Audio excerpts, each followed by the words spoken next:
श्रीगुरुभ्यो नमः। श्रीमद्धनुमद्भीममध्वान्तर्गतरामकृष्णवेदव्यासात्मकलक्ष्मीहयग्रीवाय नमः। अथ श्रीमदानन्दतीर्थभगवत्पादाचार्यविरचिते श्रीमन्महाभारततात्पर्यनिर्णये पाण्डववनप्रवेशो नामैकविंशोऽध्यायः। जनार्दनाज्ञया मयः समस्तकौतुकोत्तरां सभां विधाय भूभृते ददौ गदां वृकोदरे। स वायुधारितां गदां हि यौवनाश्वभूभृता प्रसादतोऽस्य लम्भितामवाप्य मोदमापः। पुनश्च वत्सरद्वयं समुष्य केशवो ययौ समर्चितश्च पाण्डवैर्वियोजनेस्य चाक्षमैः। ततो वसन्स्वपुर्यजः क्वचिद्रविग्रहे हरिः सदारपुत्रबान्धवस्य मन्तपञ्चकं ययौ।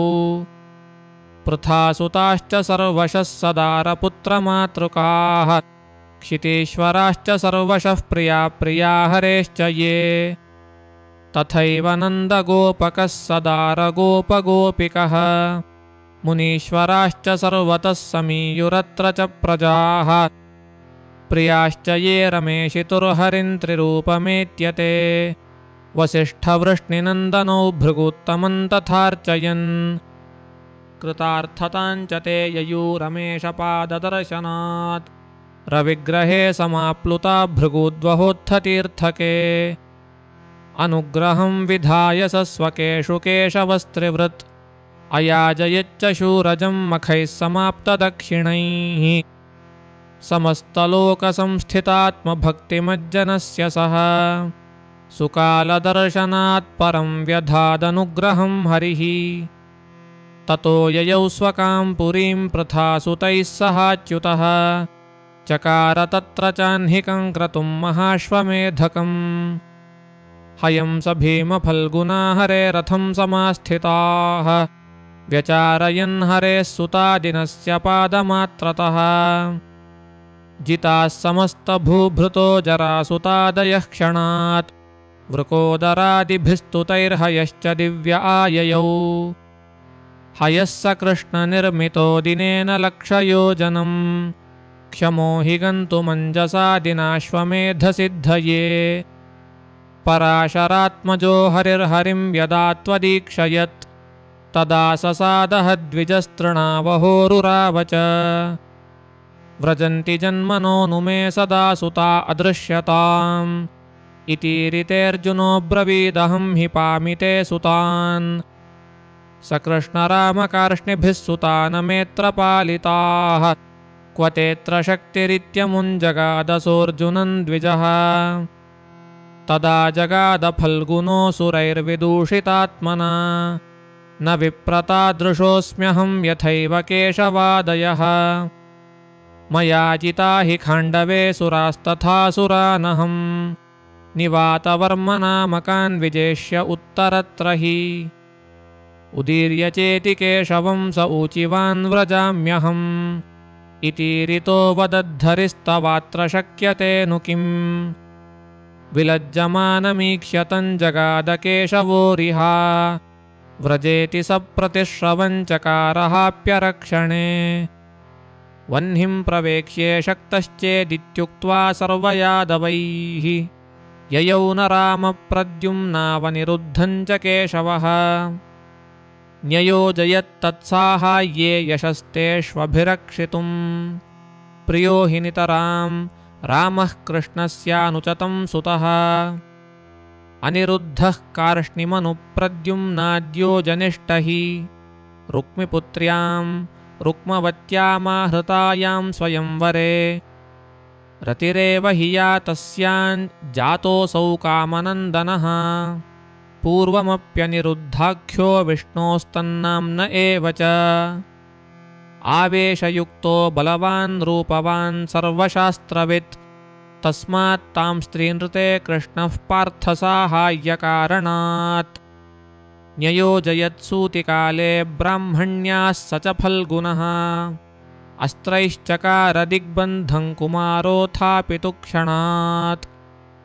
अदर्शनं ययौ पार्थो विषण्णः सह यादवैः अधिक्षिप्तो ब्राह्मणेन ययौ यत्र श्रियः पतिः अग्निं विविक्षन्तममुन्निवार्य ययौ स विप्रः सह फल्गुनो हरिः आशामुदीचीं बृहता रथेन क्षणेन तीर्त्वैव च सप्तवारिधीन् ददुश्च मार्गं गिरयोऽब्धयस्तथा विदार्य चक्रेण तमोन्धमीशः घनोदकञ्चाप्यतितीर्य तत्र ददर्श धाम स्वमनन्तवीर्यः संस्थाप्य दूरे सरथं सविप्रं पार्थं स्वरूपे द्विचतुष्कबाहौ समस्तरत्नोज्ज्वलदिव्यभूषणे विवेश नित्योरुगुणार्णवे प्रभुः सहस्रमूर्धन्युरुषेशभोग आसीनरूपे मितसूर्यदीधितौ रमासहाये तटिदुज्ज्वलाम्बरे मुक्तैर्विरिञ्चादिभिरर्चिते सदा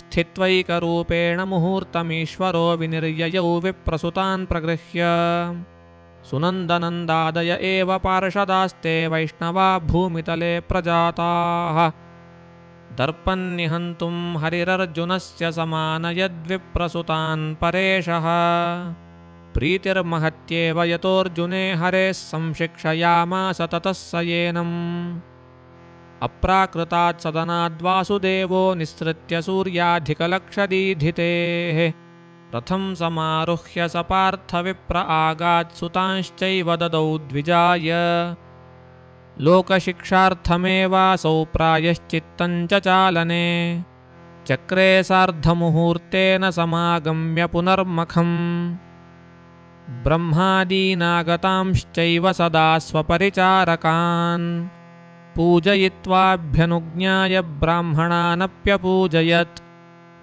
आयान्तं द्वारकां कृष्णं दन्तवक्रोरुरोधः जघानगदया कृष्णस्तत्क्षणात् स विडूरथम् विडूरथस्तमो गच्छद्दन्तवक्रे च योऽसुरः हरेश्च पार्षदः क्षिप्रं हरिमेव समाश्रितः कृष्णे प्राप्ते स्वलोकं च निःसृत्यास्मात् स्वरूपतः एकीभावं स्वरूपेण द्वारपेण गमिष्यति ततः कृष्णः पुरीमेत्यबोधयामास फल्गुनम् किमेतद्दृष्टमित्येव तेन पृष्टो रमापतिः अयं द्वीपः सागरश्च लक्षयोजनविस्तृतौ तदन्ये तु क्रमेणैव द्विगुणेनोत्तरोत्तराः अन्त्याध्यर्धस्थलं हैमं बाह्यतो वज्रलेपकम् एतत्सर्वं लोकनामह्येतस्माद्विगुणन्तमः अन्धं यत्र पतन्त्युग्रा मिथ्याज्ञानपरायणाः घनोदकं तद्विगुणं तदन्ते धाम मामकम् यत्तद्दृष्टं त्वया पार्थ तत्र मुक्तैरजादिभिः सेव्यमानस्थितो नित्यं सर्वैः परमपूरुषः लोकालोकप्रदेशस्तु 50,00,000विस्तृतः स 50,000,000 तस्यापि गणनं तथा योजनानां 25,000,000,000 मेरुपर्वतात् चतसृष्वपि दिक्षूर्ध्वमधश्चाण्डं प्रकीर्तितम् अभग्नीरनभोऽहं कृन्महत्तत्त्वगुणत्रयैः क्रमाद् 10 गुणैरैरेतदावृतं परतस्ततः व्याप्तोऽहं सर्वगोऽनन्तोऽनन्तरूपो निरन्तरः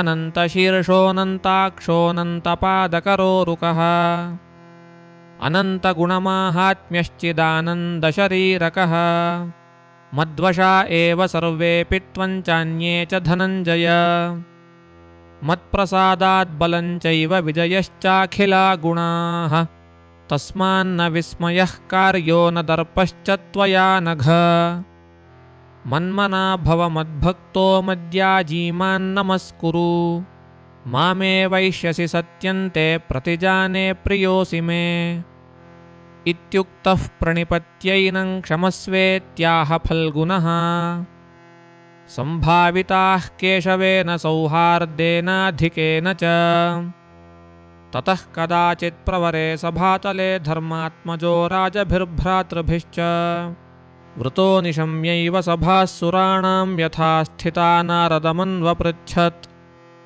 अन्तरिक्षं त्वया प्रोक्तं लक्षयोजनमुच्छ्रितम् अर्धकोट्युच्छ्रितस्वर्गो विमानावलिसङ्कुलः भुवस्वर्गश्च कोट्यैव योजनानां प्रविस्तृतौ महर्जनस्तपश्चैव क्रमादध्यर्धयोजनाः 50 कोटिविस्तारा योजनानां समस्तशः यावन्त एते मिलितास्तत्प्रमाण उदीरितः सत्याख्यो ब्रह्मलोकस्तु यत्र ब्रह्मा विराजते ततश्च द्विगुणः प्रोक्तो विष्णुलोकः सनातनः उत्तरोत्तरतः सर्वे सुखे शतगुणोत्तराः अनन्तजनसम्पूर्णा अपि ते हीच्छया हरेः अवकाशवन्तो दिव्यत्वात् पूर्यन्ते न कदाचन सर्वकामसुखैः पूर्णा दिव्यस्त्रीपुरुषोज्ज्वलाः दिव्यरत्नसमाकीर्णं तथा पातालसप्तकम् अधस्ताच्छेषदेवेन बलिना समधिष्ठितम् कामभोगसमायुक्ता बहुवर्षसहस्रिणः सप्तद्वीपेषु पुरुषा नार्यश्चोक्ताः सुरूपिणः येषाञ्च सर्वलोकानां धाता नारायणः परः विष्णुलोकस्थितो मुक्तैः सदा सर्वैरुपास्यते सेवका ब्रह्मणः सर्वे वेदा देवाश्च सर्वशः शक्रस्य मुनयः सर्वे हरिश्चन्द्रश्च भूमिपः अखिला अपि राजानः पाण्डुश्चास्मत्पिता मुने यमस्यैवानुगाः प्रोक्ता राजभिस्तैर्यमेन च उपास्यमानो भगवान् रामो यमसभातले उक्त इन्द्रेण चोपास्यो वामनात्मा जनार्दनः प्रादुर्भावाश्च निखिला ब्रह्मणोपासिताः सदा वरुणस्यानुगा नागास्तत्र मत्स्याकृतिर्हरिः गन्धर्वा धनदस्यापि तत्र कल्की हरिः प्रभुः रुद्रस्योग्राणि भूतानि नृसिंहात्मा शिवेन च उपास्यते सदा विष्णुरित्याद्युक्तं त्वया नघ सर्वरत्नस्थलान् दिव्यान् देवलोकान् प्रभाषता तत्र मे संशयो भूयान् हरिश्चन्द्रः कथं नृपः ऐन्द्रं सभातलं प्राप्तः पाण्डुर्नास्मत्पिता मुने इत्युक्तो नारदः प्राह राजसूयकृतोन्नतिम् हरिश्चन्द्रस्य तान् दृष्ट्वा पिता मां प्राह पाण्डव करोतु राजसूयं मे पुत्रो ज्येष्ठोऽनुजार्चितः पालितो वासुदेवेन किं तस्यासाध्यमत्र हि एतच्छ्रुत्वा धर्मसुतो भ्रातृभिः सहितो वशी अवाप्तिं राजसूयस्य मन्त्रयामास धर्मवित् सुकार्यमेतदित्यलन्निशम्य सोदरोदितम् अयातयत्स्वसारथिं स केशवाय भूपतिः तदैव केशवस्य यास्त्रियस्तदीयतातकैः सहोदरैश्च यापितः स दूत आपमाधवम् प्रणम्य केशवं वचः स आहमागधेन ते विवाहबान्धवारणे विजित्य रोधिता गिरौ नृपायुतद्वयेन सोऽष्टविंशकैश्शतैरपि यक्षुरुग्ररूपिणं त्रिलोचनं त्वयि स्थिते विमोचयस्व तान् प्रभो निहत्यमागधेश्वरम् अवैदिकं मखञ्च तं विलुम्प धर्मगुप्तये इतीरितेऽथ सारथिन्निशाम्य धर्मजस्य च निशम्य तद्वचस्तदा जगाम पाण्डवालयम् स पाण्डवैः समर्चितो मखाय धर्मजेन च प्रपृष्ट आह माधवो वचो जगत्सुखावहम् क्रतुर्यथा विधानतः कृतो हि पारमेष्ठ्यकम् पदन्नयेत तत्पदे सुयोग्यमेव नान्यथा अयोग्यकान् महापदे विधातुरेष हि क्रतुः समानयोग्यतागणात् करोति मुक्तिगं वरम् पुरा तु मुक्तितोऽधिकं स्वजातितः करोति च अतस्त्रिशङ्कुपुत्रको नृपानतीत्यवर्तते सुरांशकोऽपि ते पिता विना हि राजसूयतः न शक्ष्यति त्रिशङ्कुजाद्वरत्वमाप्तुमद्य तु तपश्चरन् समागते शचीपतौ पिता तव मरुद्गणोत्तमः पुरा न तूत्थितः शशापसः व्रजस्वमानुषीं तनुं ततो मृतः पुनर्दिवम् गतोऽपि च स्वकान्तनुं प्रवेष्टुमत्र नेशसे तदाधिकस्त्रिशङ्कुजो भविष्यति त्वदित्यथ क्षमापितश्च वासवो जगादराजसूयतः भवद्भिरप्यवाप्यते स्वयोग्यतामुनाखिला उदीर्य चैवमीश्वरः क्रतोरमुष्य योग्यता वृकोदरे यतोऽखिला चतुर्मुखत्वयोग्यता ततः सुपूर्णमस्य तत्फलं विधातुमञ्जसा जगादवायुवाहनो वचो युधिष्ठिरन्त्विदम् क्व राजसूयमद्यते जरासुते तु जीवति जयेत्क एव तं युधामृतो न योऽपि सीरिणा विरिञ्च शर्ववाक्यतः समस्तलोकजायिनी स्थिते तु ते जरासुते न सेत्स्यति क्रतूत्तमः इतीरिते रथाङ्गिना जगादधर्मनन्दनः निवर्तितं मनः क्रतोरलं ममामुना प्रभो बभूविरे च भूभृतो न चाधिराज्यमापिरे यदा च चक्रवर्तिनस्तदेदृशा न शत्रवः इतीरिते मुना वदत्प्रधानमारुतात्मजः पदं चतुर्मुखस्य वा सुसाध्यमेव यत्नतः निजानुभाववर्जिता हरेरनुग्रहोज्झिताः महाप्रयत्नवर्जिता जना न जग्मुरुन्नतिम्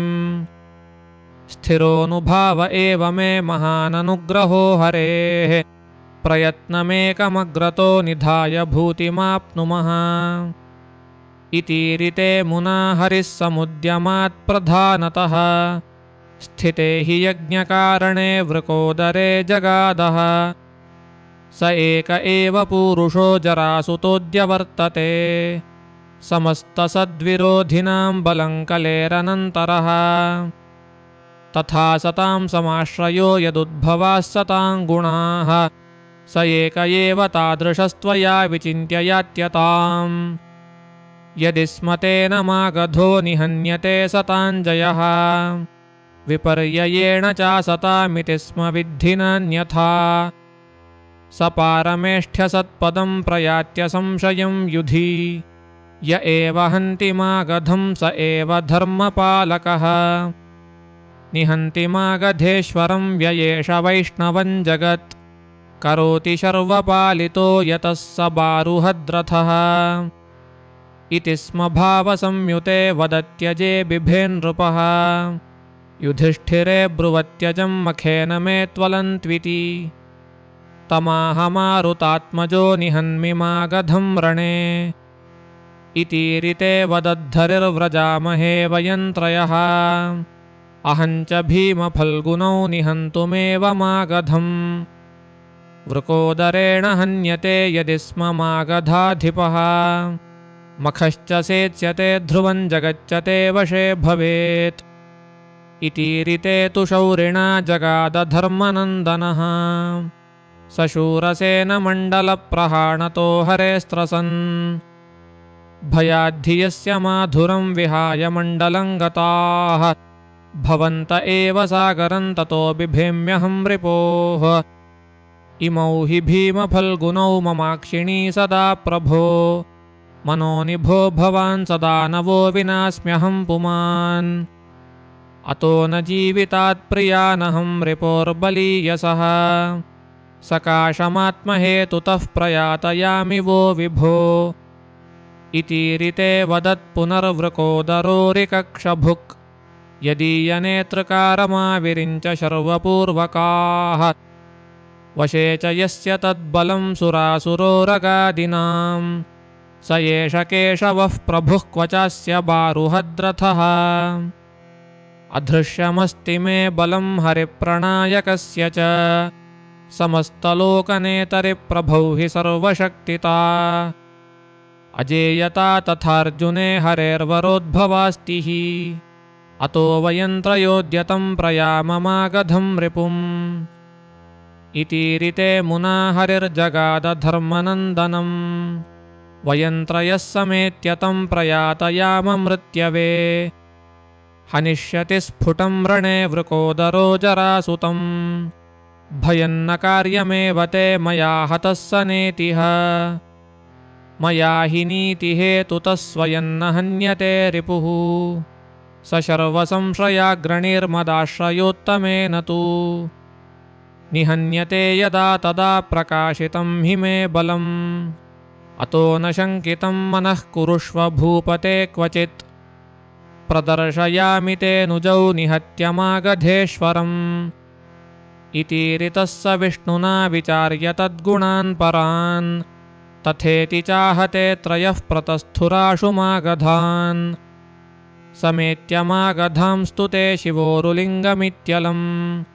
सुमाल्यवस्त्रभूषणैः समर्चितं गिरिं ययुः स्वशीर्षतोऽपि चाधृतं जरासुतेन ते गिरिं न्यपातयन्त बाहुभिस्तमस्य चोत्तमाङ्गवत् अद्वारतस्ते नगरं प्रविश्यमाशस्य नालेन कृतास्त्रिभेरीः पुष्टिप्रदा बिभिदुस्तस्य कीर्तिशास्त्रोपमान्यकृतमागधेशाः तथा पणेभ्यो बहुमाल्यगन्धान् प्रसह्य सङ्गृह्य शुभांश्च दध्रुः अद्वारतस्तस्य गृहञ्च सस्रुर्भो शब्दतस्तञ्च नृपं प्रसस्रुः तान् विप्रवेशान् सनिशाम्य राजा महाभुजान् स्नातकवेषयुक्तान् द्वितीयवर्णान् प्रविचिन्त्य बाहून् ज्याकर्कशान् वीक्ष्य बभाषयेतान् केष्ठाथ किं हेतुत आगताश्च कुतश्च मे पर्वतलिङ्गभेदनम् कृतं भवद्भिः कुत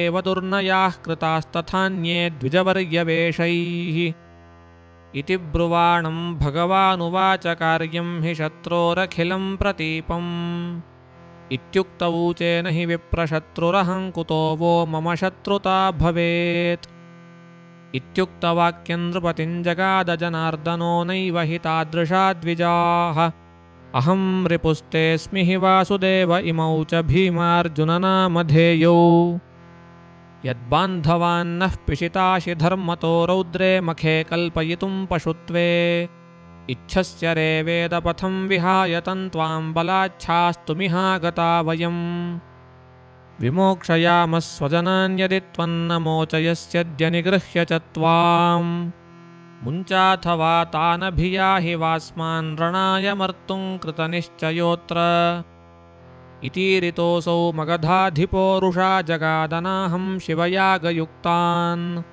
मोक्ष्ये पशून् युगपद्वाक्रमेण योत्स्ये च वोथापि च मूसहायान् निरायुधः सायुधो वा युष्मदिष्टायुधेन वा एकोऽपि सकलैर्योत्स्ये ससेनो वा ससैनिकान् इत्युक्तवन्तमवददजितोरुबलो हरिः ये ह्येकमेको वास्मासु ससैन्यो वारणे नृप येन कामयसे योद्धुं तन्न आसादयद्रुतम् निरायुधः सायुधो वा त्वदभीष्टायुधेन वा इत्याह भगवान् शत्रुं यशो भीमे विवर्धयन् घातयित्वा स्वशत्रुं च भीमेनानुग्रहं परम् भीमस्य कर्तुमिच्छंश्च भक्तिज्ञानादिवर्धनम् तृणीकर्तुं रिपुञ्चैव निरायुधतयागमत्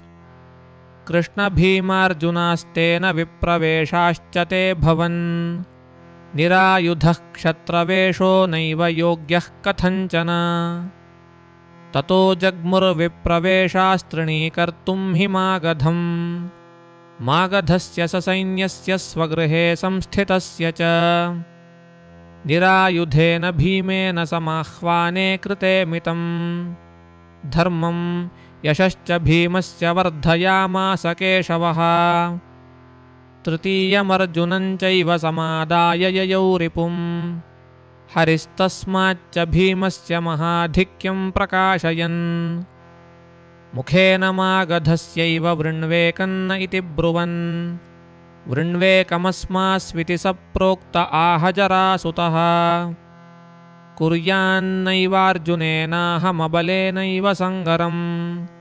पञ्चपञ्चाशदब्दोऽद्यह्ययमेव च बालवत् अबलत्वाद्युवाप्येष बाल एव मतो मम इत्युक्तोऽप्यर्जुनो नाह कुरु तर्हि परीक्षणम् बाहुभ्यां धनुषा वेति शङ्कमानः पराजयम् अतो भीमे बलाधिक्यं सुप्रसिद्धमभून्महत् एतदर्थं हि कृष्णेन समानीतः स फल्गुनः जानन् कृष्णे बलं घोरमविषह्यं समागधः कुत्सयन् गोप इति तं भयान्नैवाह्वयत् प्रभुम् आह्वयामास भीमं तु स्याद्वा मे जीवनन्त्विति हनिष्यत्येव मां कृष्ण इत्यासीन् नृपतेर्भयम् तस्मात् तन्नाह्वयामास वासुदेवं समागधः अर्जुने तु जिते कृष्णभीमौ मान्निहनिष्यतः त्रयाणां दुर्बलाह्वानान् नश्येत् कीर्तिश्च मे ध्रुवा इति मत्वाह्वयामास भीमसेनं समागधः कथञ्चिज्जीवितं वा स्यान्न तु नश्यति मे यशः इतीक्ष्य भीमं प्रतियोधनाय सङ्गृह्य राजा स जरासुतो बली राज्ये निजं चात्मजमभ्यषिञ्चत् पुराख्यातं पत्रतापाख्यरुद्रम् बलं भीमे मन्यमानोऽधिकं तु गदाशिक्षामात्मनि चाधिकान् नृपः भीतो नियुद्धेस्य ददौ गदां स भीमाय चान्यां स्वयमग्रहीद्बली तदर्थमेवाशु गदां प्रगृह्य भीमो ययौ मागधसंयुतो बहिः पुरात् स कृष्णार्जुन एव तत्र त्वयुध्यतां केशवपार्थयोः पुरः वाचा जयत्तं प्रथमं वृकोदरः शिवाश्रयं विष्णुगुणप्रकाशया ततो गदाभ्यामभिपेततुस्तौ विचित्रमार्गानपि दर्शयन्तौ तयोर्गदे शनिसन्निकाशे चूर्णीकृते देहमहाद्रढिन्ना अन्योन्ययोर्वक्षसि पातिते रुषा यथाश्मनोः पांसुपिण्डौ सुमुक्तौ सञ्चूर्णितगदौ वीरौ मुष्टिभिर्जघ्नतुर्मिथः ब्रह्माण्डस्फोटसङ्काशैर्यथा केशवकैटभौ चचालपृथ्वी गिरयश्च चूर्णिताः कुलाचलाश्चेलुरलं विचुक्षुभुः समस्तवारां पतयः सुरासुरा विरिञ्च शर्वादय आसदन्नभः सुरास्तु भीमस्य जयाभिकाङ्क्षिणस्तथा सुराद्या मगधाधिपस्य पश्यन्ति सर्वे क्रमशो बलं स्वं समाददे मारुतनन्दनोऽपि मानयित्वा वरं धातुर्दिवसान् दशपञ्च च वासुदेवाज्ञया भीमः शत्रुं हन्तुं मनोदधे स प्रणम्य हृषीकेशं हर्षादाश्लिष्य फल्गुनम् रिपुञ्जग्राहमुकुटे वारणं मृगराडिव पृष्ठेस्य जानुमाधाय कूर्मदेशं बभञ्ज च मृतिकाले पुनर्देहं विददार यथा पुरा मर्मण्येव न हन्तव्यो मयायमिति मारुतिः स्वपौरुषप्रकाशाय बभञ्जैनममर्मणि भज्यमाने शरीरेस्य ब्रह्माण्डस्फोटसन्निभः बभूव रावो येनैव त्रस्तमेतज्जगत्त्रयम् निहत्य कृष्णस्य रिपुं स भीमः समर्पयामास तदर्चनं हरेः कृतां हि भीमेन समर्चनान्तां समक्षमादातुमिहागतो ह्यजः स्वीकृत्य पूजां च वृकोदरस्य दृढं समाश्लिष्य च तं जनार्दनः प्रीतो नितान्तं पुनरेव कृष्णन्ननाम भीमः प्रणतोऽर्जुनेन जग्मुस्सुराश्चातितरां प्रहष्टा ब्रह्मादयो दीनतराश्च दैत्याः बलादुमेशस्य वरे प्रभग्ने वृकोदरेणाच्युतसंश्रयेण सुतो ययौ शरणं तान् रमेश भीमार्जुनान् सह देवोऽस्य धीमान् रथं स्वसारं च ददौ समारुतेर्ननाम कृष्णं परया च भक्त्या रथो ह्यसौ वसुना वासुदेवाच्छक्रान्तराप्तो वसुवंशजत्वात् जरासुतस्यास वृकोदरस्तं हरेरथं प्रार्पयामास तस्मै कृष्णो स्मरद्गरुडं सध्वजे भूद्रथं कृष्णोऽथारुहत्पाण्डवाभ्याम् भीमः कन्यां सहदेवस्य हेतोः समग्रहीदनुजस्यात्मनः सह नकुलस्यादान्मद्रराजो हि पूर्वं स्वीयां कन्यां सा तथैषाप्युषा हि एका पूर्वन्तेऽश्विनोश्चैव भार्या यमौरे माते यदुषा अश्विभार्या ततः कृष्णायामग्रजभ्रातृभार्या वृत्तिं हितौ चक्रतुर्माद्रिपुत्रौ जरासुतस्यात्मजः केशवादीन् रत्नैः समभ्यर्च्य ययावनुज्ञया तदाज्ञया पितृकार्याणि कृत्वा तदाज्ञयैवामुचत्तान् नृपांश्च तैः संस्तुतः केशवो भीमपार्थयुक्तो ययौ भक्तिर्नम्रैर्यथावत् सम्भावितास्ते सहदेवेन सम्यक् प्रशस्य कृष्णं भीमसेनं च सर्वे ययुर्गृहान् स्वानपतत्केशवद्विज्जरासुतोऽन्धे तमसि क्रमेण कृष्णश्च पार्थौ च तथैकयानं समास्थिता धर्मजमभ्यगच्छन् तेषां शङ्खध्वनिसम्बोधितात्मा राजा प्रीतश्चातितरां बभूव द्वैपायनोऽथ भगवानभिगम्य पार्थानाज्ञापयत् सकलसम्भृतिसाधनाय तं राजसूयसहितं परमाश्वमेधयज्ञं समादिशदनन्यकृतं विरिञ्चात् कर्ता हि तस्य परमेष्ठिपदं प्रयाति यद्यन्यसद्गुणवरैः परमेष्ठितुल्यः भीमे मखस्य फलमप्यधिकं विधातुं व्यासः क्रतुं तमदिशद्गुरुरब्जजस्य विना विष्णुन्निर्णयोऽयं स हि कर्मफलोज्झितः हेतवोऽपि हि पापस्य न प्रायः फलभागिनः देवाः पुण्यस्य दैत्याश्च मानुषास्तु द्विभागिनः असाधारणहेतुश्च भीम एव प्रकीर्तितः यज्ञस्यास्य जरासन्धवधात् कर्णजयादपि जयाच्च कीचकादीनामन्यैर्जेतुमशक्यतः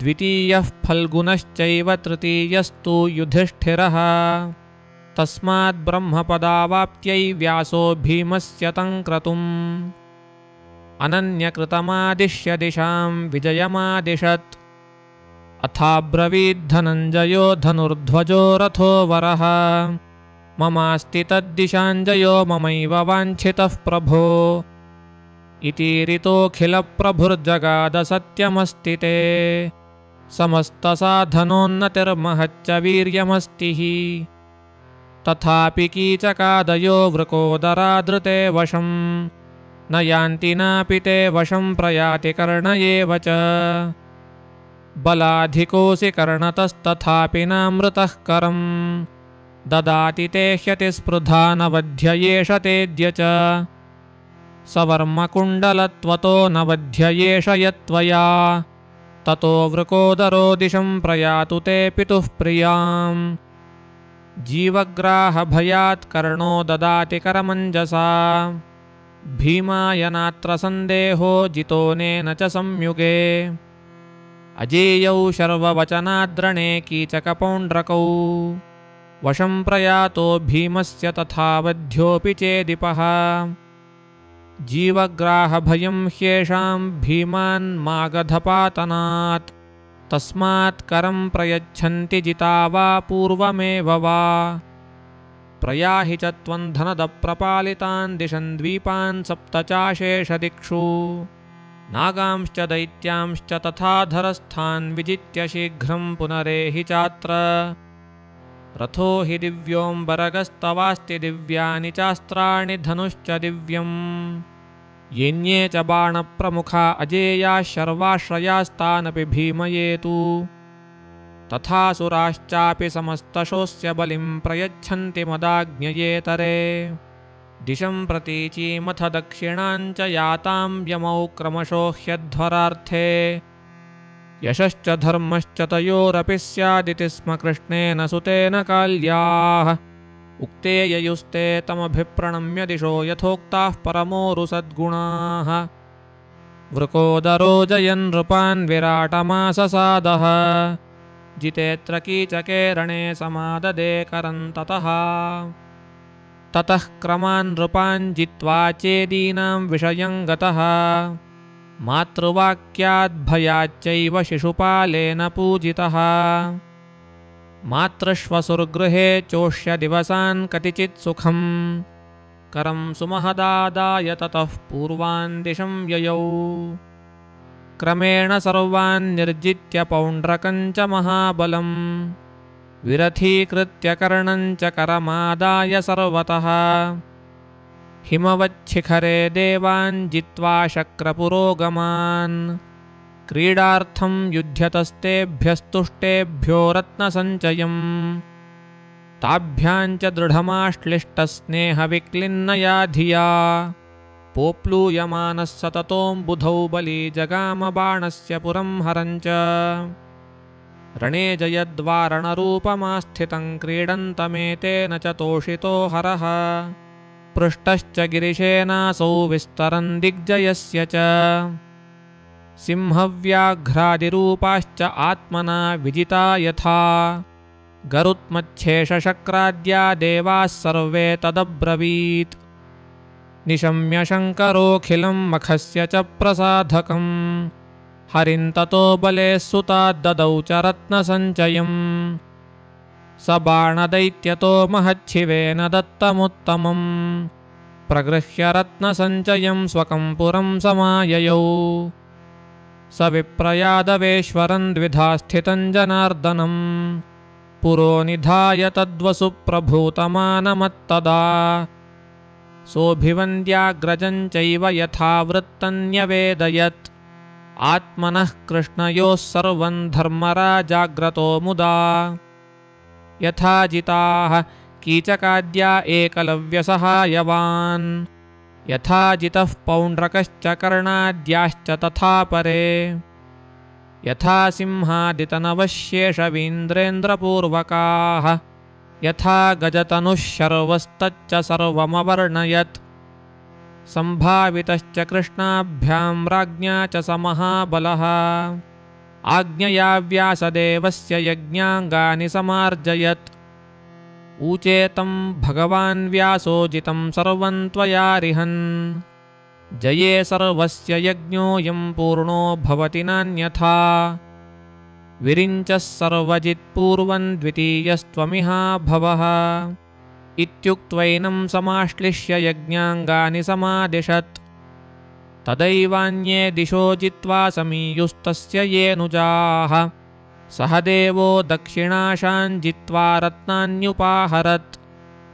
तत्र रुक्मीन युयुधे सह देवेन वीर्यवान् जितः कृष्णेन पूर्वं यः शर्वादापधनुर्वरम् तपसा तोषितात् कृष्णादन्यानेवामुनाखिलान् विजेष्यसि यदा कृष्णविरोधस्ते तदा धनुः मामेष्यतीति तेनोक्तो न व्यरुध्यत केशवे स्वसुस्नेहाच्च कृष्णस्य यज्ञकारयितृत्वतः भीमार्जुनबलाच्चैव माद्रेयाय ददौ करम् जिज्ञे बलेनान्यनृपान् सह देवः प्रतापवान् तथा स्मृतं समागतं घटोत्कचं विभीषणे समादिशद्ययौ च सोऽप्यसौ ददौ महाकरम् पुरा हि राघवोदितं तदस्य सोऽखिलं तदा विचार्य केशवं च तं बलं च भीमपार्थयोः दिवौकसश्च पाण्डवानवेत्य सोददात्करम् महौघरत्नसञ्चयं स आप्य भीमसेनजः ययौ च माद्रिनन्दनं स चाययौ स्वकं पुरम् नकुलः पश्चिमाशायां विजिज्ञेऽखिलभूभृतः करमाप च वीरोऽसौ सौहार्दादेव मातुलात् आययौ च महारत्नसञ्चयेन स्वकं पुरम् अर्जुनः कपिवरोच्छ्रितध्वजं स्यन्दनं समधिरुह्य गाण्डिवी यात एव दिशमुत्तरान् तदा पार्वतेयकुनृपाः समाययुः। त्रैगर्ताः पार्वतेयाश्च सहिताः पाण्डुनन्दनम् अभ्येत्य योधयामासुरजानन्तस्तच्चिकीर्षितम्। तान् विजित्य युगपत्स पाण्डवः सञ्जयन् क्रमश एव तान् दिशम् प्राव्रजच्च भगदत्तमूर्जितं तेन चास्य समभून्महारणः। सोऽभियुध्य सगजोदिनाष्टकं श्रान्त आह पुरुहूतनन्दनम्। ब्रूहि ते समरकारणं त्विति प्राह देहि करमित्यथार्जुनः। सोऽप्यदात्करममुष्य वासवो मद्गुरुस्तव पितेति सादरम्। नैव जेतुमिह शक्ष्यसि त्वमित्यावदद्धरिवरास्त्रतेजसा। स्नेहपूर्वं प्रदत्ते तु करेणैवाह चोत्तरम्। अर्जुनो व्यर्थकलहमनिच्छन् स्नेहयन्त्रितः। पार्थो जित्वाष्टवर्षाणि षड्द्वीपानपरानपि अजयच्चतुर्दिशमपि सर्वशः शस्त्रतेजसा। पातालसप्तकं गत्वा जित्वा दैतेयदानवान् बलेश्च विष्णुवचनात्करं जग्राह सामतः। जित्वा च वासुकिं भूरिरत्नमादाय सत्वरः आजगामपुरं स्वीयं वीरो वत्सरमात्रतः।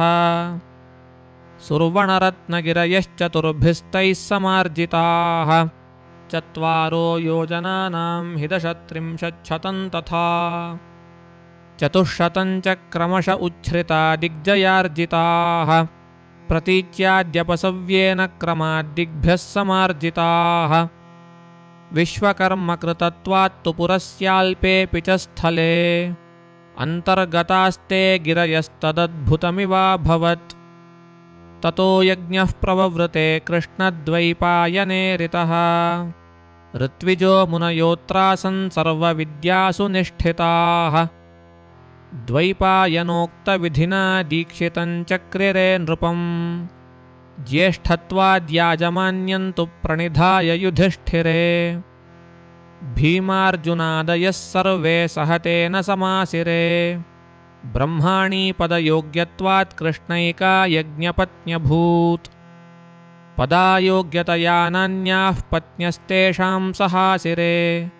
आज्ञयैव जगद्धातुर्व्यासस्यानन्ततेजसः। स्थलमप्यत्र सर्वं हि रत्नहेममयन्त्वभूत्। किमु पात्रादिकं सर्वं शिबिराणि च सर्वशः। आहूतं दिग्जये पार्थैस्तदालोकद्विसप्तकम्। सर्वमत्रागमद्ब्रह्म शर्वशक्रादिपूर्वकम्। भीष्मो द्रोणश्च विदुरो धृतराष्ट्रः सहात्मजः। सस्त्रीका आययुस्तत्र बाह्लीकश्च सहात्मजः। तथैव यादवाः सर्वे बलभद्रपुरोगमाः। रुक्मिणी सत्यभामाद्या महिष्यः केशवस्य च। तत्र सर्वजगदेकसङ्गमे तत्त्वनिर्णयकथा बभूविरे। प्राश्निकोऽत्र परिपूर्णचिद्घनो व्यास एव भगवान् बभूवः। तत्त्वनिर्णयकथासु निर्णयो वासुदेवगुणविस्तरोऽभवत्। नास्ति तत्सदृश उत्तमः कुतः पार एष न ततोऽन्य इत्यपि। बादरायणभृगुत्थरामयो शृण्वतोः परमनिर्णये कृते। मोदमानजनतासमागमे पृच्छदत्र नृपतिर्यतव्रतम्। जानमानोऽपि नृपतिः कृष्णं पूज्यतमं हरिम्। संशयं भूभृतां भेत्तुं भीष्मं पप्रच्छ धर्मवित्। नास्ति नारायणसममिति वादेन निर्णये। कृते ब्रह्मादिभिरपि कृष्णं मर्त्यं हि मेनिरे। नृपास्तस्मादयं कृष्णो नारायण इति स्मः। सम्यग् ज्ञापयितुं धर्मसूनुर्भीष्ममपृच्छत। ब्रह्मादयः सुरा यस्माद्दृश्यन्ते मर्त्यवन्नृभिः। न चैवातितराभ्यासो नृणामस्ति मुनिष्वपि। सर्वशास्त्रविदं भीष्मं जानन्त्येते नृपा अपि। तस्माद्भीष्ममपृच्छत्सकुलवृद्धत्वतस्तथा पितामहाग्रपूजार्हः कोऽत्र लोकसमागमे ब्रह्मशर्वादयश्चात्र सन्ति राजान एव च इति पृष्टो ब्रवीद्भीष्मः कृष्णं पूज्यतमं प्रभुम् यद्यप्येकस्त्रिधा विष्णुर्वसिष्ठभृगुवृष्णिषु प्रादुर्भूतस्तथाप्येते नृपा हि व्यासरामयोः विप्रत्वान्न विरुध्यन्ते तत एव च युक्तताम् मन्यन्ते न विरोधश्च तेषां तत्र हि तादृशः अविवादे प्रसिद्धिश्च नैवास्य भविता क्वचित् तस्मात् कृष्णाय दातव्यमिति भीष्मेण चिन्तितम् कृष्णाय दत्ते राजानो विवादं कुर्युरञ्जसा विवादेन च कीर्तिः स्याद् वासुदेवस्य विस्तृता ततः कृष्णायाग्रपूजा दत्ता पार्थैर्जगत्पुरः व्यासभार्गवयोः साक्षात् तदैक्यात् तदनन्तरम् अग्र्यां पूजां ददुश्चान्यान् यथा योग्यमपूजयन् अग्र्योपहार उपयापित एव कृष्णे कोपादनिन्ददमुमाशु च चेदिराजः श्रुत्वैव तत्पवनजोऽभिययौ नृपन्तं हन्तुं जगद्गुरुविनिन्दकं रुद्धमन्युः दूरेऽपि केशवविनिन्दनकारिजिह्वामुच्छेत्य इत्युरुतरास्य सदा प्रतिज्ञा भीमस्य तन्तुजगृहे सरिदात्मजोऽथ सम्प्रोच्य केशववचो निजयोर्वधाय मयैव वध्यावितितावाह यत्केशवः पुरा तच्छ्रुत्वा भीमसेनोऽपि स्थितो भीष्मकरग्रहात् जानन्नपि हरेरिष्टं स्वकर्तव्यतयोत्थितः भीम एतावदुचितमिति मत्वा स्थितः पुनः देवसङ्घभविनां महानभूद्वीक्ष्यतोष इह केशवेधिकाम् अर्चनां यैहमानुषो जनो मध्य एव स तु संस्थितोऽभवत् आसुरा इह सुयोधनादयस्तत्र ते विमनसो बभूविरे दुर्वचोभिरधिकं च चेदिपः कृष्णमार्च्छदुरुसद्गुणार्णवम् समाह्वयच्च केशवं युधे तमाशु केशवः निवार्य तस्य सायकाञ्जघानचारिणा प्रभुः निकृत्तमानकन्धरः स भक्तिमानभूद्धरौ तमाश्रितश्च योऽसुरो महातमः प्रपेदिवान् असौ च पाण्डवैः क्रतुः प्रवर्तितो यथोदितः सुवर्णरत्नभारकान् बहून् नृपा उपानयन् उपायने सुयोधनं नृपोदिशद्ग्रहेस्य च अभोजयंस्तथा द्विजान् यथेष्टक्ष्यभोज्यकैः सुवर्णरत्नभारकान् बहूंश्च दक्षिणा ददुः यदिष्टमास यस्य च प्रदत्तमेव पाण्डवैः समस्तमत्र सर्वशोऽथ सस्नुरुद्धता मुदा न दत्सुरो रुदुन्दुभिप्रगीतदेवगायकाः प्रनृत्तदिव्ययोषितः सुरापगां व्यगाहयन् समस्तराजसंयुता विगाह्य जाह्नवीजले पुरं युः पुनश्च ते स्वसद्मचागमन्सुराः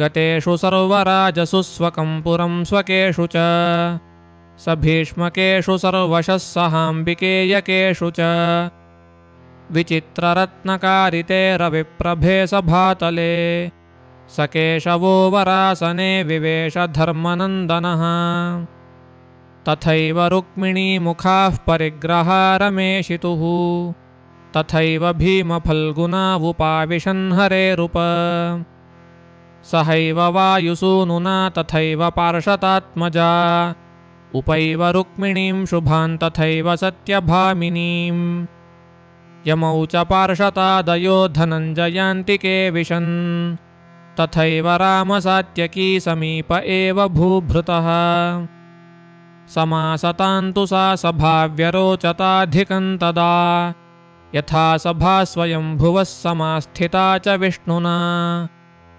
विचित्रहेममालिनः शुभाम्बराश्च तेऽधिकम् स्फुरत्किरीटकुण्डलाविरेजुरत्र ते नृपाः विशेषतो जनार्दनः स भार्यको जगत्प्रभुः यथादिवौकसां सदस्यनन्तसद्गुणार्णवः उपासिरे च तन्नृपाः समस्तशः सुहृद्गणाः तदा जगामखड्गभृत्सहानुजः सुयोधनः द्वारं सभाया हरिनीलरश्मिव्यूढं त्वजानं स विहाय भित्तिम् भ्यन्तराणां दृशिनो विघातिनीं संस्फाटिकामाशु दृढं चुचुम्बे प्रवेशयेताञ्च यमौ तमाशु सभां भुजौ गृह्य नृपोपदिष्टौ तत्रोपविष्टः क्षणमन्यतो गादमृश्यमाणः श्रियमेषु दिव्याम् तत्रेन्द्रनीलभुवि रत्नमयानि दृष्ट्वा पद्मानि नीरमनसा जगृहे स्ववस्त्रम्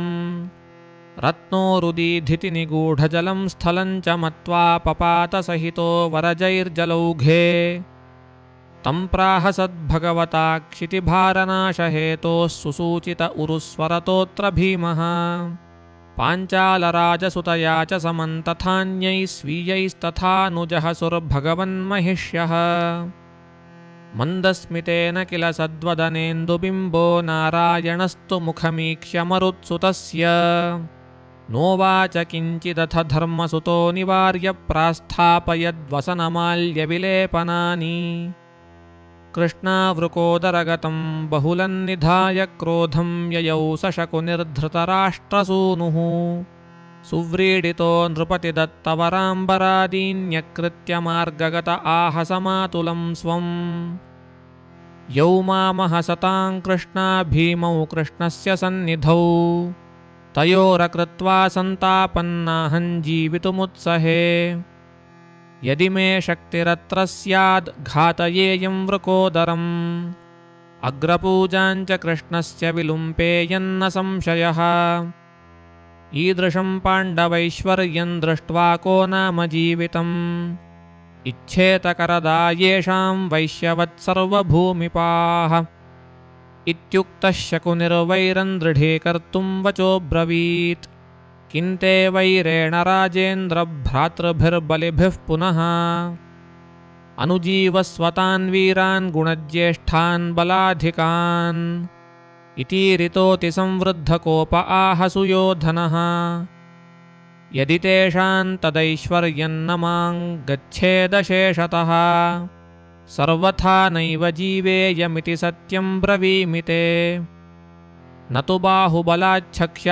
आदातुं तां श्रियं क्वचित् नेन्द्रोऽपि समरे शक्तस्ताञ्जेतुं किमु मानुषाः इतीरितः पापतम आह गान्धारको नृपः पापिनामखिलानां च प्रधानं चक्रवर्तिनाम् यां यां श्रियं प्रदीप्तां त्वं पाण्डवेषु प्रपश्यसि तामक्लेशत आदास्ये क्रीडन्नक्षैस्त्वदन्तिके इतीरितः प्रसन्नधीः सुयोधनो बभूवः प्रजग्मतुश्च तावुभौ विचित्रवीर्यजन्नृपम् धृतराष्ट्रमथोवाच द्वापरांशोऽतिपापकृत् नास्तिक्यरूपः शकुनिर्विवर्णं हरिणं कृशम् दुर्योधनं तु तच्छ्रुत्वा कुत इत्याह दुर्मनाः अब्रूतान्तौ नृपायाशु द्वाभ्यां यन्मन्त्रितं पथि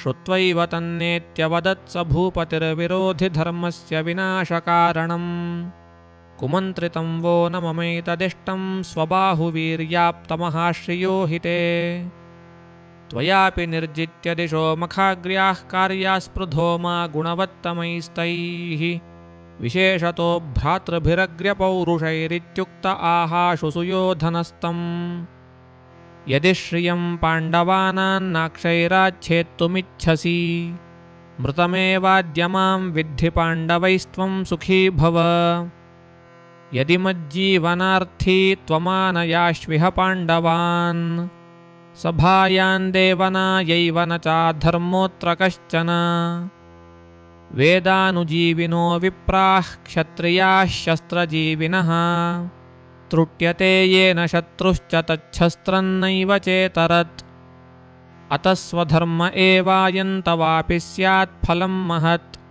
इत्युक्तो मा फलं मेस्तु तवैवास्त्विति सोऽब्रवीत्। एवं ब्रुवन्नपि नृप आविष्टः कलिना स्वयं पुत्रस्नेहाच्च विदुरमादिशत् पाण्डवान् प्रति। आविवेशकलिस्तं हि यदा पुत्रत्वसिद्धये अंशेन तत आरभ्य नैवास्मादपजग्मिवान्। यावत्पुरं परित्यज्य वनमेव विवेशः तदन्तरा ततस्तस्य पापयुक्तं मनोऽभवत्। न्यवारयत्तं विदुरो महामतिः पापं कुलस्यापि विनाशकोऽयम् समुद्यमो नात्र विचार्यमस्ति कृथा न तस्मादयशश्च ते स्यात् इति ब्रुवाणं कलहोऽत्र न स्यान्निवारयामो वयमेव यस्मात्। द्रष्टुं सुतान् क्रीडत एकसंस्थानिच्छामि पार्थांश्च सुयोधनादीन्। अतः क्षिप्रमुपानेयाः पार्था इति बलोदितः ययौ स विदुरः पार्थान् द्वारकां केशवे गते। गते हि पार्थसन्निधे सुयोधनेऽथ नारदः शशंस धर्मसूनुना प्रचोदितोरिमागतम्। कौद्यमी नृपेष्विति प्रपृष्ट आह नारदः ससौभराड्वरं शिवादवापवृष्णिनिर्जयम्। पांसुमुष्टिं सकृद्ग्रासी बहूनब्दांस्तपश्चरन् आजगामहरादाप्यवरं कृष्णजये पुनः। सश्रुत्वा मागधवधं दिशां विजयमेव च राजसूयं क्रतुं चैव शिशुपालवधं तथा। यदून् प्रत्युद्यमन्तूर्णं करोतीति निशम्य तत् समैक्षद्धर्मजः कृष्णमुखशीतांशुमण्डलम्। अस्त्वित्युक्त्वा स गोविन्दः प्रेषयामास यादवान्। प्रद्युम्नादीन् दिनैः कैश्चित् स्वयं चागात्सहाग्रजः। सार्धं मात्रा भ्रातृभिश्च कृष्णया च ययौ द्रुतम्। ज्येष्ठाज्ञयैव विदुर आह्वयन्नपि धर्मजम्। नागन्तव्यमिति प्राह दोषानुक्त्वाक्षजान् बहून्। इतीह दोषसञ्चयस्तथापि ते पितुर्वचः। समीक्ष्य तद्वयं स्वयं कुरुष्व कार्यमात्मनः इतीरितोऽपि पाण्डवो ययौ कलिप्रवेशतः। विचित्रवीर्यजन्नृपं समासदत्स सैनिकः कल्यावेशान् नृपतिः प्रतिजज्ञे पूर्वमेव धर्मात्मा। आहूतोद्यूतकरणान्निवर्तेयन्नैव वारितोऽपीति तेनायात् स्वसुहृद्भिर्निवार्यमाणोऽपि नागपुरमाशु। न हि धर्मोद्यूतकृतो विशेषतः क्षत्रियस्य लोकगुरोः। वैचित्रवीर्यतनयेन तु पाण्डुपुत्राः सम्भावितास्तमुपचन्यविशन्निशायाम्। प्रातश्च भीष्ममुखराः सकलाश्च भूपा आसेदुराशु च सभां सह पाण्डुपुत्रैः। वैचित्रवीर्यरुपतिर्विदुरान्वितोऽस्य गान्धारराजसहितास्तनयाः सकर्णाः। प्राप्ताः सभातलमथाह्वयदत्र धर्मराजं सुतः सुबलकस्य स देवनाय। सर्वांश्च तत्र कलिराविशदेव भीमपूर्वान् विनैव चतुरः सपृथाञ्च कृष्णाम्। क्षत्तारमेव च ततो न हि भीष्ममुख्यैस्ते वारिताः कुलविनाशनकर्मवृत्ताः। भीमादिभिः स विदुरेण च वार्यमाणोद्यूते निधाय पणमप्यखिलं सवित्तम्। गान्धारकेण विदिताक्षहृदाजिद्राक् पाण्डोः सुतोऽथ नकुलन्यदधात्पणाय। तस्मिञ्जितेऽथ सह देवमथार्जुनं च भीमं च सोमकसुतां स्वमपि क्रमेण। राजा निधाय विजितोऽथ सुयोधनस्वं सूतं दिदेशपृषतात्मजपुत्रिकायाः। सूतो गत्वा तदन्तं समकथयदिमान् द्यूतमध्ये जितासि क्षिप्रं चायाहि राज्ञां समितिमुरुतरामित्यथोऽसाप्यवादीत्। नाहं यास्ये गुरूणां समितिमिति ययौ सोऽप्यमुं भीमभीतं ज्ञात्वा दुःशासनं सोऽप्यदिशदथ नृपो धर्तराष्ट्रोऽनुजं स्वं स पापपूरुषोत्तमः प्रगृह्य केशपक्षके पुरस्वमातुरानयत्सभामयुग्मवाससीं समाहृता रजस्वला जगाद भीष्मपूर्वकान् अधर्म एष वार्यते न धर्मिभिर्भवद्विधैः कथञ्छलात्मके द्यूते जिते धर्मजयो भवेत् न हि द्यूतं धर्म्यमाहुर्विशेषेण तु भूभुजाम् ये धर्मं न वदन्तीह न ते वृद्धा इतीरिताः अवृद्धमण्डितान्नैव सभेत्याहुर्मनीषिणः कथन् द्यूते जिता चाहमजिते स्वपतौ स्थिते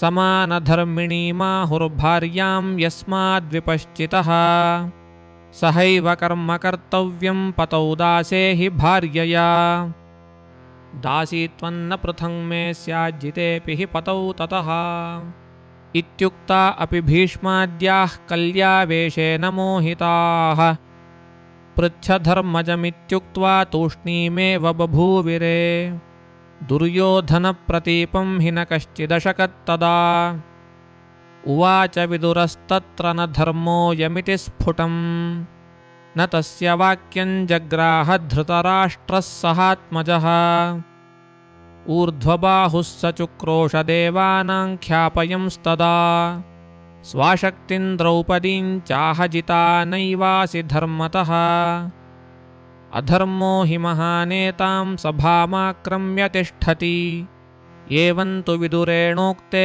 विकर्णः पापकोऽपि सन् आहडम्भार्थमेवात्र धर्मवित्वं प्रकाशयन् अधर्म एवायमिति कर्णोऽथैनं भर्त्सयत् दृष्ट्वा भीमः क्लिश्यमानान् तु कृष्णान् धर्मात्ययन् धर्मराजे च दृष्ट्वा राजा शास्य युवराजेन धर्माच्चलन् यस्माद्वाक्यमिदं बभाषे इमान्यस्तवतोद्यूते धक्षणीयौ हि ते भुजौ नैवमित्यर्जुनोऽवादीत्तमाहाथ वृकोदरः वक्तव्यं न तु कर्तव्यं तस्मान्न हि मया कृतम् उत्तमे वचसा शिक्षा मध्यमेऽर्थापहारणम् अधमे देहदण्डश्च तस्माद्वाच्यो युधिष्ठिरः अथ कर्णो ब्रवीत् कृष्णामपतिर्ह्यसि शोभने धार्तराष्ट्रगृहं याहीत्यथ दुर्योधनो वदत् परस्परविरोधार्थं पाण्डवानामिदं वचः युधिष्ठिरो दुःखहेतुस्तवैको यद्येन मन्येन गुरुर्न एषः इति ब्रूयुरथवा भीमपार्थावेकोऽपि वा भीम इहोत्सृजे त्वाम् इत्युक्तवूचे पवमानसूनुः पूज्योऽस्माकं धर्मजो संशयेन गुरुश्चाहं वोऽखिलानां यतो हि बलज्येष्ठं क्षत्रमाहुर्महान्तः बलज्यैष्ठ्ये यदि वः संशयः स्यादुत्तिष्ठध्वं सर्व एवाद्यवीराः मृत्नामि वः पादतलेन सर्वान् सहानुबन्धान् यश्च मां योद्धुकामः इति ब्रुवन् समुत्थितो नदन् वृकोदरो यदा विघूर्णिता सभाखिला भयान्न चाह किञ्चन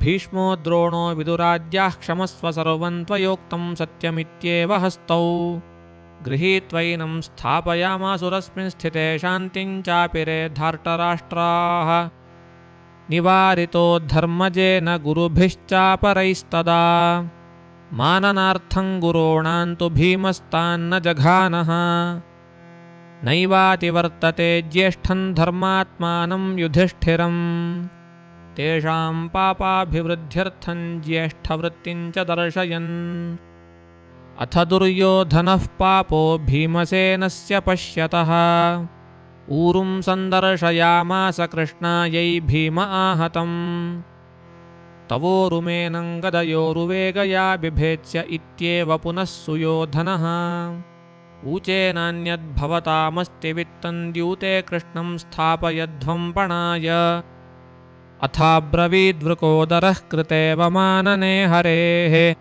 निपात्य भूतले हिते शिरो मृदिष्य इत्यलम् सवध्य एव मे सदा परोक्षतोऽपि यो हरिं विनिन्दयेदिति ध्रुवं प्रतिश्रुतं हि मारुतेः पुनश्च पापवृद्धये तदैव नो जघानतम् विकर्तनात्मजः पुनर्जगादसोमकात्मजाम् प्रयाहि भूभृतो हि नो गृहन्न सन्ति पाण्डवाः इतीरिते समुत्थितौ वृकोदरोऽनुचार्जुनः उभौ च तौ युधिष्ठिरो न्यवारयत्तथा परे ततो निषण्णयोस्तयोः सुयोधनो वचोब्रवीत् दुःशासनैषां वासांसि दासानान्नो व्यपाकुरु इत्युक्तोऽभ्यगमत्पार्थान् स्ववासांस्यथ ते ददुः ते चर्मवसना भूत्वा तान् शिष्टान् प्रकाश्य च निषेदुश्च क्षमायान्ते क्षमामालम्ब्य विस्तृताम् पुनर्दुर्योधनेनोक्तः पार्थानामथ पश्यताम् चकर्षवासो द्रौपद्यास्तदा वादीद्वृकोदरः पापेषु पूर्वस्य तथा धमस्य वंशे कुरूणामुरुधर्मशीलिनाम् दुःशासनस्यास्य विदार्यवक्षः पिबामि रक्तं जगतः समक्षम् विकृष्यमाणे वसने तु कृष्णा सस्मारकृष्णं सुविशेषतोऽपि तदान्यदासीद्वसनं च तस्या दिव्यं सुसूक्ष्मं कनकावदातम् पुनः पुनश्चैव विकर्षमाणे दुःशासनेऽन्यानि च तादृशानि बभूवुरन्तन्न जगाम पापश्रान्तोऽन्यशीदत्स्विन्नगात्रः सभायाम् वस्त्रोच्चये शैलनिभे प्रजाते दुर्योधनः प्राह सञ्जातकोपः प्रवेशये मां गृहमेव शीघ्रं किन्नश्चिरेणेति सुमन्दबुद्धिः तच्छ्रुत्वा वचनं कृष्णा प्रतिज्ञामकरोत्तदा भीमो दुर्योधनं हन्ता कर्णं हन्ता धनञ्जयः शकुनिं त्वक्षकितवं सह देवो वधिष्यति इत्युक्ते तत्तथेत्याह भीमसेनः सभातले प्रतिज्ञामाददे पार्थस्तां माद्रीनन्दनस्तथा नकुलः प्रतिजज्ञेऽथ शाकुनेयवधं प्रति ततः सुयोधनानुजश्च कर्षपार्षतात्मजां गृहाय तन्निशाम्य तु क्रुधाः मारुतात्मजः अर्जुनार्जुननैवात्र क्षमा मे तात रोचते पतितस्यास्य देहस्य काष्ठविष्ठासमस्य च फलानि त्रीणि शिष्यन्ते विद्याकर्मसुता इति वेदोदितं वाक्यन्न सुतोदारधर्षणे दुष्टदारो न चाप्नोति लोकानर्धो हि दूषितः अरक्षणाद्दूषिताया न त्यागाच्च शुभं भवेत् अतोऽद्यसानुबन्धकान् निहन्मि धार्तराष्ट्रकान् इति ब्रुवन् व्यलोकयद्रिपून् दहन्निवौजसा ददर्श च महाघोरमादातुं परिघं रुषा कर्तुं व्यवसितो बुद्ध्या निःशेषान् धृतराष्ट्रजान् तदा शिवाववाशिरे सुयोधनाग्निगे हतः तथैव तत्पितुर्गृहेऽप्यभूद्भयानकं बहु निमित्तान्यतिघोराणि कुपिते मारुतात्मजे दृष्ट्वाम्बिकेयो विदुरं पप्रच्छैषां फलं द्रुतम् आहतं विदुरो ज्येष्ठं क्षणेऽस्मिंस्तव पुत्रकाः सानुबन्धा न शिष्यन्ति वृकोदरबलाहताः क्रीडसेर्भगवत् त्वं हि किञ्जितं त्विति अधर्मेण जितानत्र जितान् पश्यसि पाण्डवान् स्त्रीषु द्यूतेषु वा दत्तं मदान्धेन नरेण वा न दत्तमाहुर्विद्वांसस्तस्य बन्धुभिरेव च आहार्यं पुनराहुश्च तथापि न तु पाण्डवैः तत्कृतं तव पुत्राणां ख्यापयद्भिरशिष्टताम् इत्युक्त आहाम्बिकेयो निमित्तानां फलं कथं न भवेदिति सप्राह द्रुतं कृष्णा विमुच्यताम् तोषयस्व वरैश्चैनामन्यथा ते सुतान् मृतान् विद्धि भीमेन निष्पिष्टान् मात्र ते संशयो भवेत्। कृष्णा च पाण्डवाश्चैव तपोवृद्धिमभीप्सवः तपसा नैव धक्ष्यन्ति ते न जीवन्ति ते सुताः। तथापि यदि कृष्णान् त्वन्न मोचयसि ते सुतान् हनिष्यति न सन्देहो बलेनैव वृकोदरः। इतीरितो विनिर्भर्त्स्य पुत्रं दुःशासनं नृपः अमोचयद्वरैश्चैनान् छन्दयामास पार्षतीम्। छन्दिता सा वरैस्तेन धर्मे भागवते स्थिता नैवात्मनो वरान् वव्रे वव्रे तेषां विमोक्षणम्। युधिष्ठिरस्य सभ्रातुः सराष्ट्रस्य विमोक्षणम् ददौ नृपोऽस्या न पुनश्छन्द्यमानापि सा वृणोत्। भर्तुर्विष्णोश्च नान्यस्माद्वरस्वीकारयिष्यते एवं हि भगवद्धर्मस्तस्मात् सा नावृणोत्परम्। अधर्मतो हृतत्वात्तु तद्दानन्नवरो भवेत् इति मत्वा पाण्डवानां वव्रे कृष्णा विमोक्षणम्। हेतुना तेन वव्रे सा नान्यत्किञ्चिदतः परम्। ततो विमुक्ताः प्रययुश्च पार्था गुरून् प्रणम्य स्वपुरं सकृष्णाः। दुर्योधनानन्तरजो जगादतातन्निजं पापकृतां प्रधानः। समस्तपाण्डवश्रियं समागता महो पुनः व्यमोचयो वृकोदराद्वधश्च नो ध्रुवं भवेत्। अतः पुनश्च पाण्डवान् समाह्वयस्व नः कृते पुनश्च देवनं भवेज्जितावनं प्रयान्तु च।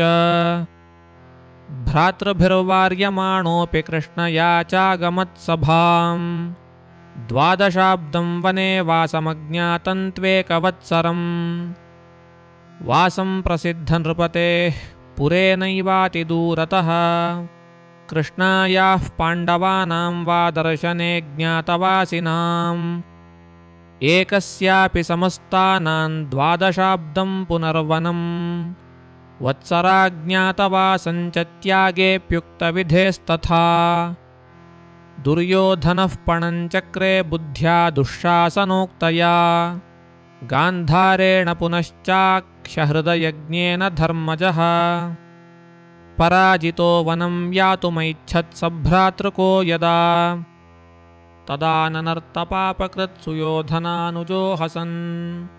वदंश्च मारुतात्मजं पुनः पुनश्च गौरिति उवाच च पुनः कृष्णान् नृत्यन्नेव सभातले। अपतिर्ह्यसि कल्याणि गच्छ दुर्योधनालयम्। एतेऽखिलाः षण्ढतिलास्तमोऽन्धं प्राप्ता न चैषां पुनरुत्थितिः स्यात् इति ब्रुवणोऽनुचकार भीमं तदाह सन्धार्तराष्ट्राश्च सर्वे। इतीरिते शरणं द्रोणमेव जग्मुः समस्ता धृतराष्ट्रपुत्राः। यत्र द्रोणस्तत्र पुत्रस्तत्र भीष्मः कृपस्तथा। न चात्येति गुरून् भीम इति तं शरणं ययुः। अब्रवीद्धार्तराष्ट्रांश्च द्रोणो विप्रोऽपि सन्नहम्। सपुत्रः सकृपः शस्त्रं ग्रहीष्ये भवतां कृते। रक्षणे भवतां चैव कुर्यां यत्नं स्वशक्तितः। न तु भीमाद्रक्षितुं वः शक्तः सत्यं ब्रवीम्यहम्। ततो ययुः पाण्डवास्ते सभायावनाय कृष्णासहिताः सुशूराः। गत्यानुचक्रे युवसिंहखेलगतिं भीमं धार्तराष्ट्रोपहस्य। दृष्ट्वा सभाया अर्धनिष्क्रान्तदेहो व्यावृत्य भीमः प्राह संरक्तनेत्रः। ऊरुन्तवान्यञ्चरणे विभेत्स्ये इत्युक्त्वा सौ निर्गतो सत्सभायाः। प्रणम्यतां ययुः पार्थाः सकृष्णाः शीघ्रगामिनः। युधिष्ठिरो वाग्वदनो ययौ न क्रोधचक्षुषा। दहेयं कौरवान् सर्वानिति कारुणिको नृपः। उद्धृत्य बाहू प्रययौ बाहुशाली वृकोदरः। आभ्यामेवाखिलान् छक्तॄन् छक्तो हन्तुमहन्त्विति। अबद्धकेशा प्रययौ द्रौपदी सा सभातलात् मुक्तकेशा भविष्यन्ति धार्तराष्ट्रस्त्रियस्त्विति वर्षन् पांसून्ययौ पार्थ इत्थं शत्रुषु सायकान् वर्षयामीत्यभिप्रायः परमास्त्रविदां वरः यमाववाङ्मुखौ यातौ नावयोः शत्रवो मुखम् पश्यन्त्वस्यामवस्थायामित्येव धृतचेतसौ प्रेतसंस्कारसूक्तानि पठन् धौम्योऽग्रतो ययौ हतेषु धार्तराष्ट्रेषु मया कार्याः क्रिया इति तानथानुययुः सूता रथैः परिचतुर्दशैः सूदाः पौरोगवाश्चैव भृत्या ये त्वाप्तकारिणः ततस्ते जाह्नवीतीरे वने वटमुपाश्रिताः न्यषीदन्नागतान् दृष्ट्वा समस्तान् पुरवासिनः ततस्तु ते सर्वजगन्निवासन्नारायणं नित्यसमस्तसद्गुणम् स्वयंभुशर्वादिभिरर्चितं सदा भक्त्या स्मरन् भक्तभवापहं प्रभुम् इति श्रीमदानन्दतीर्थभगवत्पादाचार्यविरचिते श्रीमन्महाभारततात्पर्यनिर्णये पाण्डववनप्रवेशो नामैकविंशोऽध्यायः। श्रीमध्वेषार्पणमस्तु।